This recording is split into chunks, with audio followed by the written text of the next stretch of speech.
Hello everyone and welcome to the initial post of Visit Safety. Visitsafety.com. You can check us out on Facebook at facebook.com/Visitsafety, and Twitter is at Visit Safety. And we're going to speak with you today about 2015 National Preparedness Month, which starts on September 1st. Now, what this means is we would like to help inform you about what to do during an emergency.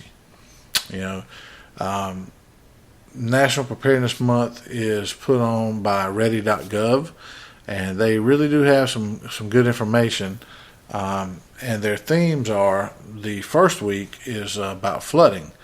And so I'd like to go over a few things with you about that. I lived in Austin, Texas for a little while, and they had several floods there. A few before and a few after, and one of the worst ones in that area was in a town called Wimberley that happened on Memorial Day weekend.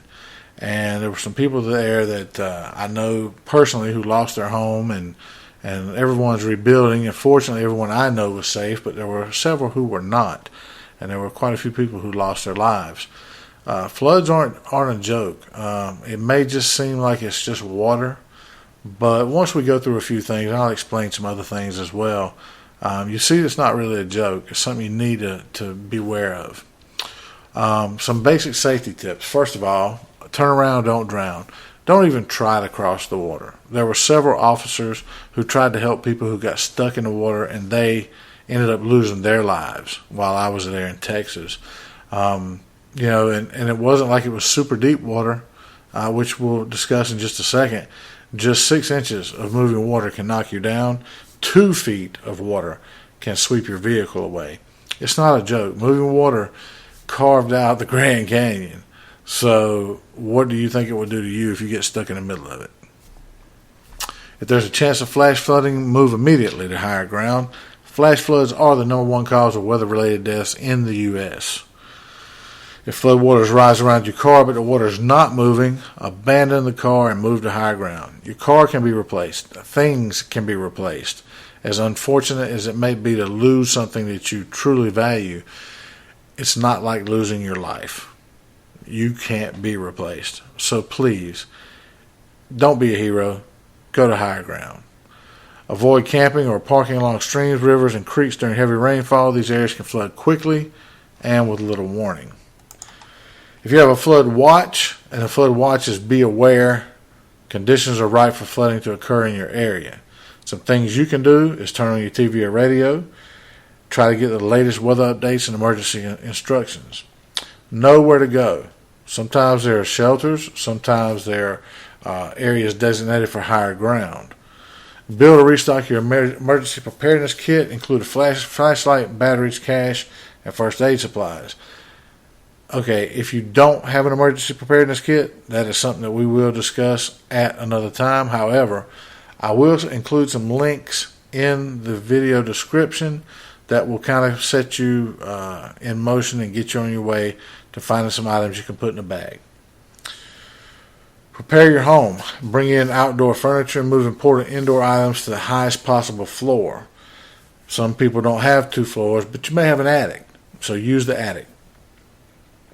Disconnect electrical appliances. Do not touch electrical equipment. If you're wet or standing in water, you could be electrocuted. You never know with these storms. Power poles are just as susceptible to being knocked down as you are. And if the lines are still charged, water and electricity do not mix. If instructed, turn off your gas and electricity at the main switch or valve. This helps prevent fires and explosions. Now, if there's a flood warning and it's take action, that means flooding is either happening or will happen shortly. Steps to take is move immediately to higher ground or stay on higher ground. Evacuate if directed. Don't be a hero. If the authorities tell you to leave, leave. It's not worth risking your life. Avoid walking or driving through floodwaters. Turn around, don't drown. And remember, 6 inches of moving water can knock you down, and 2 feet of water can sweep your vehicle away.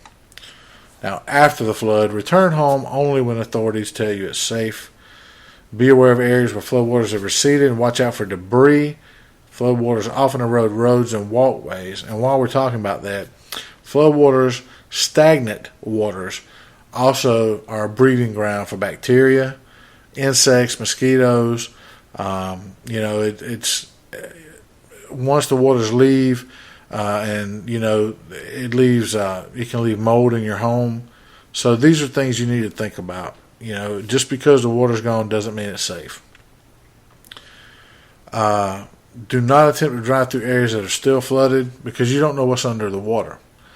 Avoid standing waters that may be electrically charged from underground or down power lines, and be sure to photograph your damage of your property for insurance purposes. When it's not flooding, now is the time to make your plan. So you need to know your flood risk. You need to make a flood emergency plan of what you're going to do and where you're going to go. You need to make sure that you build and restock your emergency preparedness kit, something that we'll get to later on. Consider buying flood insurance if possible, and familiarize yourself with local emergency plans.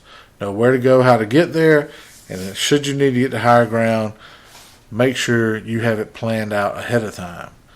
Stay tuned on your phone, TV, or radio for updates and emergency instructions.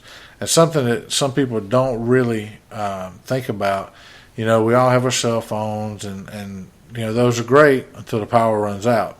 Consider getting a hand crank emergency radio so that you can keep up with local news, AM, FM. Those are going to be your best options. If you're out of power for some reason and you don't have a way to charge your phone, this is a nice little option. And I can include a link in the notes below that will point you in the right direction of a small hand crank radio that might help you out. So I hope you guys have found this very informative. I hope that you leave some questions, comments, concerns, other tips that you may have on the comments below. And be sure to follow us on Facebook and Twitter, Facebook.com/Visitsafety and Twitter @Visitsafety. Thanks very much, and be safe.